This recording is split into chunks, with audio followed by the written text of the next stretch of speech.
ज्यादातर mental health problems एकदम से पैदा नहीं होती, बल्कि वो ओवर द टाइम धीरे धीरे सरफेस पर आती हैं। कई बार आपकी फैमिली, फ्रेंड्स या पार्टनर आप में कई अजीब चेंजेस को नोटिस कर पाते हैं, और कई बार आप खुद ही इस चीज को अपने अंदर नोटिस कर पाते हो कि हाँ, आप शायद कुछ गलत कर रहे हो और आपको अपनी मेंटल हेल्थ पर ज्यादा ध्यान देना चाहिए।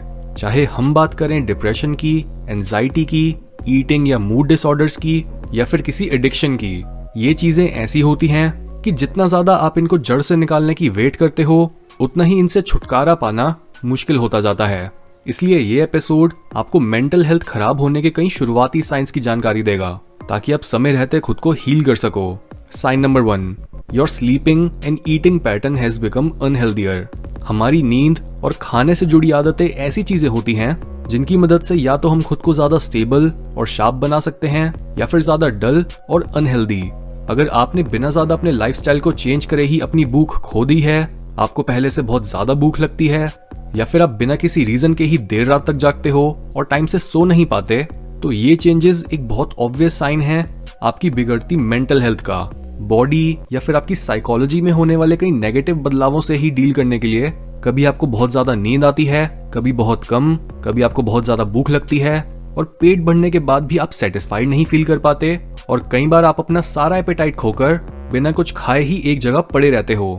ये चेंजेस ओवर टाइम आपकी पुअर सेल्फ केयर की वजह से आने लगते हैं। यानी अगर आप रेगुलरली अपनी बॉडी को जरूरत के मुताबिक रेस्ट नहीं दे रहे, आप बहुत ज्यादा स्ट्रेस ले रहे हो, आप हमेशा ही अपने ख्यालों में डूबे रहते हो, या फिर आप अपनी डेली लाइफ में आने वाले चैलेंजेस को ढंग से फेस नहीं कर पाते, तो इससे आप खुद का इनर बैलेंस खो देते हो और खुद को स्लीप या फिर खाने के थ्रू ठीक करने की कोशिश करते हो एक्सट्रीम्स में जाकर। Sign number 2, you are not grounded. Grounded होने का मतलब होता है कि आप अपने शरीर में और माइंड वाइज कितने बैलेंस्ड, कंफर्टेबल और शांत हो।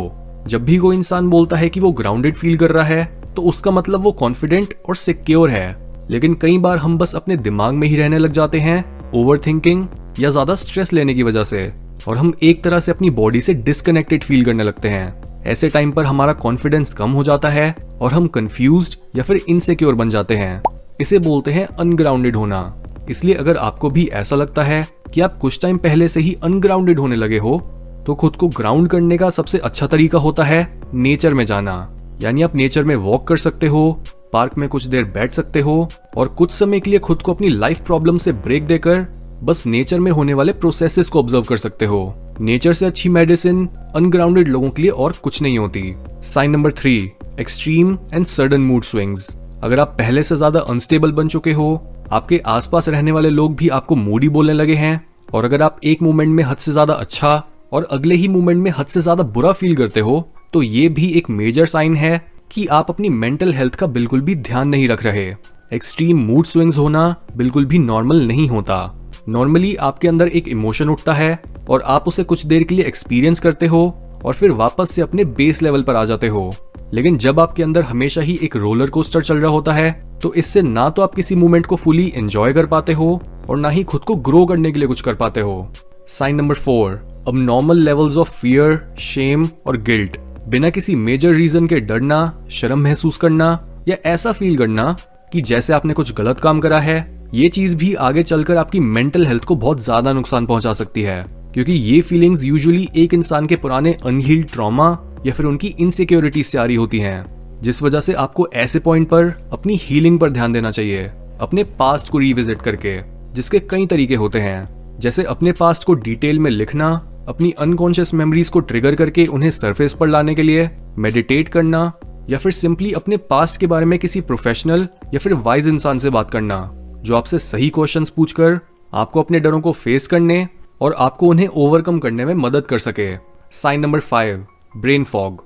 जब भी आपकी मेंटल हेल्थ खराब होने लगती है, तो आपकी मेंटल क्लैरिटी सबसे पहले कम होना शुरू होती है। आपका माइंड एक ऐसी तलवार है जिसकी धार सिर्फ तभी सबसे ज्यादा तेज रहती है जब वो खाली रहता है, और जब आप खुद के मन को कचरे या यूजलेस इंफॉर्मेशन से भर देते हो, तब आपका माइंड डल हो जाता है। अगर आपका स्केड्यूल हमेशा ही भरा रहता है और आपका ध्यान कॉन्स्टेंटली अनहेल्दी और अनप्रोडक्टिव चीजें खींचती हैं, जैसे लोगों के साथ गॉसिप करना, डे ड्रीमिंग करना, सोशल मीडिया से चिपके रहना, या फिर जंक फूड खाना और एक्सरसाइज ना करना, तो इससे आपके ब्रेन और आपकी थिंकिंग एबिलिटीज पर सीधा सीधा प्रभाव पड़ता है।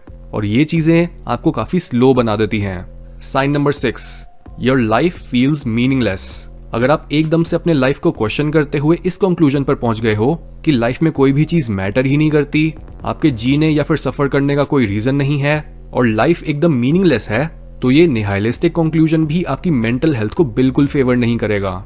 जब भी एक इंसान लाइफ में खुश होता है तो वो उसे मीनिंगलेस लेबल नहीं करता, पर जैसे ही उसकी सफरिंग उसकी खुशी से ज्यादा बढ़ जाती है, सिर्फ तब ही उसके मन में अपनी एग्जिस्टेंस को लेकर डाउट्स आने लगते हैं।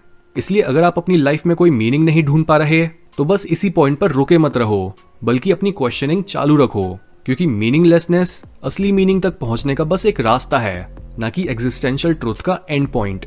Sign number 7, you have close down. ये मूड स्विंग्स का ऑपोजिट सिम्टम है, जहां एक्सट्रीमली लाउड या शांत हो जाना सिचुएशन से डील करने का एक तरीका होता है, वहीं दूसरा तरीका होता है नम या फिर इमोशनलेस हो जाना। इस केस में आप बोलते हो कि मेरे अंदर तो कोई फीलिंग ही नहीं है, मेरी कोई वीकनेस नहीं है, या फिर आप सिंपली हंसना और लाइफ को एंजॉय करना ही बंद कर देते हो। आपके आसपास के लोग भी आपको हमेशा उदास रहने वाला या फिर सड़ू बोलने लगते हैं, लेकिन असलियत में ये टफ शेल आपका बस एक पर्सोना और डिफेंस मैकेनिज्म होता है, जो आपकी इनर वीकनेसेस को छुपा रहा होता है। हर नम इंसान के पीछे हमेशा ही एक सैड स्टोरी होती है, और वो सिर्फ तब तक ही नम रहता है जब तक कोई इंसान या फिर सिचुएशन उसके इस नकली आउटर शेल को तोड़ नहीं देती। इसलिए अगर आपके अंदर भी ज्यादा इमोशंस की हलचल नहीं होती और आप खुद को बाहर से बहुत टफ इंसान की तरह एडवर्टाइज करते हो, तो ये चीज भी आपको कुछ टाइम के अंदर ही घिस देगी। ऐसे में आपको खुद से ये क्वेश्चन करना चाहिए कि आप अपने इमोशंस क्यों नहीं दिखा पा रहे और आप किस जजमेंट से डर रहे हो। Sign number 8, outsourcing your stability. यानी एक मेंटली एग्जॉस्टेड इंसान अपनी स्टेबिलिटी खुद ना जनरेट कर पाने की वजह से इस चीजों को सब्सटेंसेस या लोगों में ढूंढने की कोशिश करता है। जो चीजें सबसे कॉमनली यूज करी जाती हैं स्टेबल फील करने के लिए, वो होती हैं खाना और आपके आसपास के लोग। इसका मतलब लाइफ के मुश्किल होने पर आप खुद की इनर स्ट्रेंथ को एक्सेस नहीं कर पाते, आप बल्कि लोगों के साथ ज्यादा समय बिताने लगते हो, उन्हें अपने दुखड़े सुनाने लगते हो, अपने रिलेशनशिप्स में ज्यादा नीडी बन जाते हो, टेस्टी खाने से बार बार किक लेने लगते हो, और ऐसे ही आप खुद की गिरती मेंटल हेल्थ को डायरेक्टली कन्फ्रंट करने के बजाय बस टेम्परेरी सॉल्यूशंस को ही ढूंढते रहते हो। इसलिए अगर आप अपनी मेंटल हेल्थ को इंप्रूव करना चाहते हो तो उसके रूट कॉज तक जाओ। कई बार तो आपको यह भी पता चलेगा कि जिन चीजों को आप अपने स्ट्रेस को कम करने के लिए यूज कर रहे थे, चाहे वो शराब हो, फूड हो या कई लोग, वो ही आपको स्ट्रेस दे रहे थे। इन गिरती मेंटल हेल्थ के साइंस की नॉलेज होने से आप अपनी जिंदगी को वापस से ट्रैक पर ला सकते हो और खुद को डिप्रेशन या फिर एंजाइटी में जाने से रोक सकते हो। सिर्फ खुद की कमियों और गलतियों की अंडरस्टैंडिंग ही आपको ज्यादा कॉन्शियस बनाने और खुद पर काम करने की मोटिवेशन देने के लिए काफी होती है।